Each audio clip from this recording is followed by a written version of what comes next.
Hey. Hey, come on. What? I saw it move. See? I flinched. I think. Hey, welcome back to Norse Geek. I said in previous videos that I wouldn't be just covering Marvel movies, and now's the time to take a look at something else outside of the Marvel Cinematic Universe. There's a bunch of films that I'm going to talk about in future videos, but where I wanted to start was with a film that's been largely panned. A film that has left me so confused at what it is, why it is, and, well, just about everything about it has got me confused. Suicide Squad.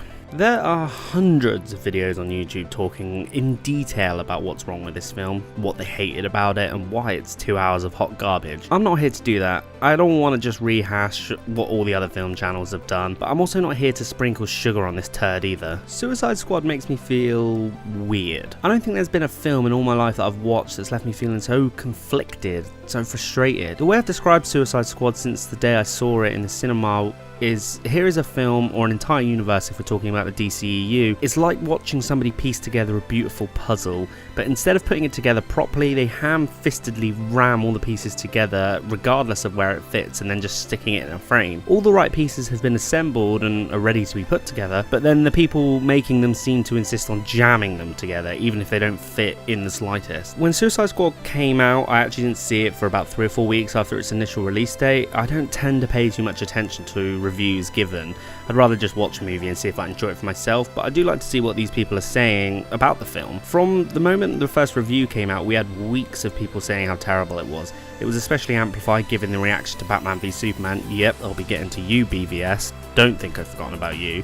And that negative hype train just seemed to keep on rolling full speed ahead. But as I said, I'm not going to be put off by what reviewers say. I wanted to see it for myself. If anything, I wanted to see if what people were saying were true. And it was. For the most part. It's understandable why people think Suicide Squad is garbage. It's rushed, it's messy, it's just plain stupid in a lot of places, and yet amongst sifting through all the crap, there were some aspects I liked. There were bits of shrapnel in this film that I can get on board with. Maybe it's because I've always felt that I can see these puzzle pieces are correct, but they've just been badly assembled. But there was enough in there for me to not completely hate this film like I did with the shockingly awful Fan 4-stick reboot. I'm going to stop beating around the bush now and try to find the stuff I liked about this movie. There's not a huge amount, and I get a lot of people are going to disagree, and that's absolutely merited. I'm not here to say it's good and you're wrong, but rather offer maybe some small shreds that can be appreciated in this dumpster fire. That is called loaf. Loaf. It's got a little bit of biscotti in there, toenails, rat shit. Everything a grown fella needs like you. First and foremost, while this film is bleak and severely lacking colour in the grade and general aesthetic design, when Suicide flashes in the use of the neon colours, I think this is great. It definitely offers something unique to superhero movies, especially within the DCEU. The bleak, dreary backdrop of this film actually helps amplify the neon-charged moments and allowed them to pop out and offer some welcome relief to the general outlook of this movie. Not to mention, these neon shades within the movie were also heavily relied on in the marketing, and if there's one thing it does for this movie is that it makes it recognisable.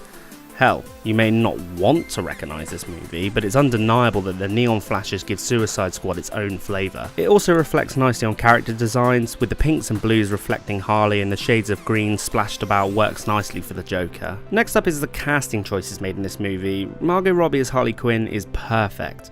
Robbie playing this character is a match made in heaven, and whilst you could say the script was god-awful and you won't find many people arguing with you, Margot Robbie knocks it out of the park with what she's got to work with. She literally takes lines from the comic books that have no right translating well on screen and makes it work. You can see why Warner Brothers and DC are banking on Harley Quinn going forward. I loved Will Smith as Deadshot in this movie. I've got to be honest, I didn't really know what to expect from Deadshot, but I know what to expect from Will Smith. Charm, charisma, and steals most, if not all, scenes he's in. He brings some humour to the character and has some great serious moments. Man, I'd love to work with Will Smith. Jai Courtney as Captain Boomerang also deserves a shout out. He definitely brought a more comedic side to this film and actually has some much needed character growth, even though we've seen him make a run for it at most opportunities. It's not a lot, but it's some character development and rounds off his arc nicely in this film, and this film really lacked both of those things. And yet, people have been really kind about my whole 2 videos I've released so far, but I'm expecting people to jump off the bandwagon right now. Here goes. I actually like Jared Leto as the Joker. What? But before you hit the unsubscribe button, hear me out. Jared Leto has nothing to do in this movie, and his motivations and plans seem to be a bit messy and relies heavily on convenience. But it's also got to be taken into account that he's barely in the movie. He has very little screen time. He's sort of just wedged in there for Harley's sake and is more used as a plot device to further her character, but Leto's Joker is just straight up creepy.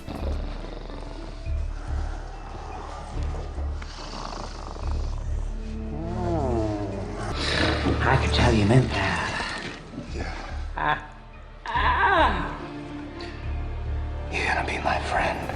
I get the argument that his laugh turns a lot of people off, and I'm not its biggest fan, and a lot of people don't like his look, and whilst I can see why people think it's unfaithful to the character, I'm actually totally fine with mixing up his looks somewhat. Heath Ledger's Joker is a masterpiece, and Mark Hamill's Joker is fantastic, but I'm glad we got something different.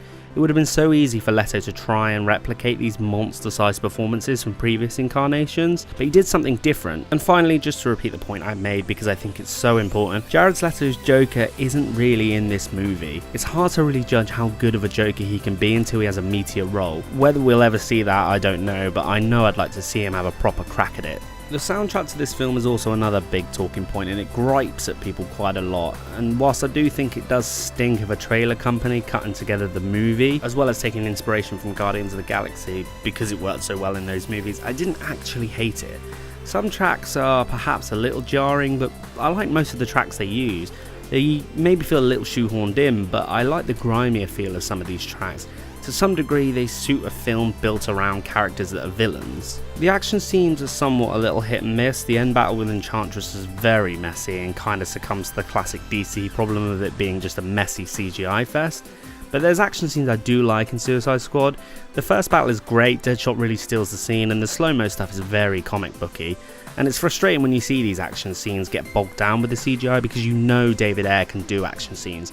His World War II flick Fury proves that. This film has great costume design. It actually somehow won an Oscar for the best makeup and hairstyling, and that was controversial to say the least given some of its competitors, but I really love the design of these characters. Harley and Deadshot are obviously standouts, but there are so many great little details in this film that unfortunately get lost in the messiness of it all. As I previously said in the last video, I'm a filmmaker and I love behind the scenes stuff. I own the book Suicide Squad Behind the Scenes of the World's Worst Heroes, and the level of detail Ayer and the team went into for this movie when it came to the character designs is crazy. It's such a shame that so much of it got lost, but if you ever get the chance, check out that book. It shows so many cool things in the movie that you may have missed. That book actually made me feel even more conflicted because it shows more of why this film should have been great and how gutting it is that it wasn't.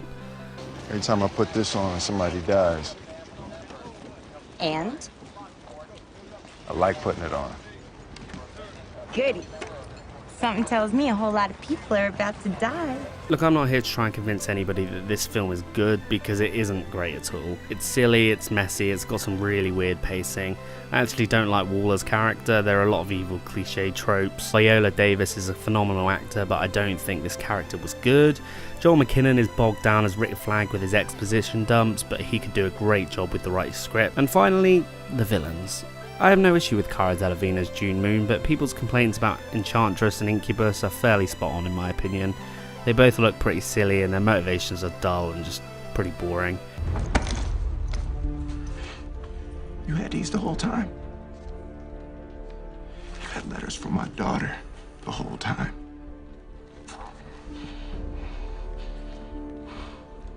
I'm gonna get you there. And you're gonna end this. I'm gonna carry your ass if I have to. This shit is gonna be like a chapter in the Bible. Everybody's gonna know what we did. And my daughter is gonna know that her daddy is not a piece of shit.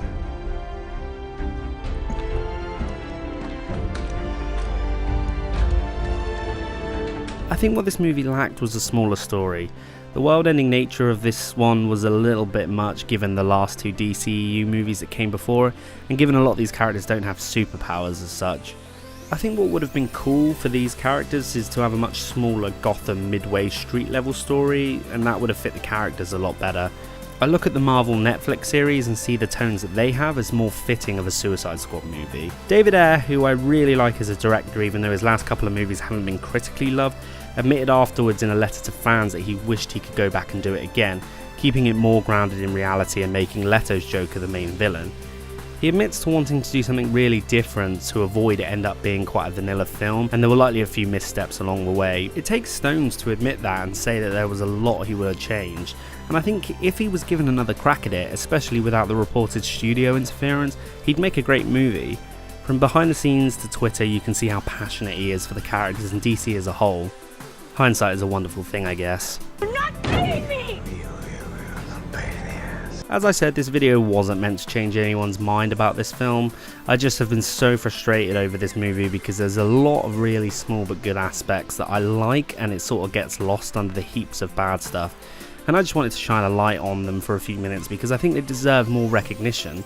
I'm excited to see what James Gunn does for Suicide Squad 2 as well, so I'm optimistic for the squad's future. Finally, thank you for watching this video. I really enjoyed making it and talking about a much maligned film. I've got a whole list of videos that I want to do written up, so if you like this video then be sure to check out the ones that I've already done if you haven't already. And if you want to see more videos going forward, then please hit the subscribe button and notification bell to see more. But for now, I'll see you next time on Norse Geek.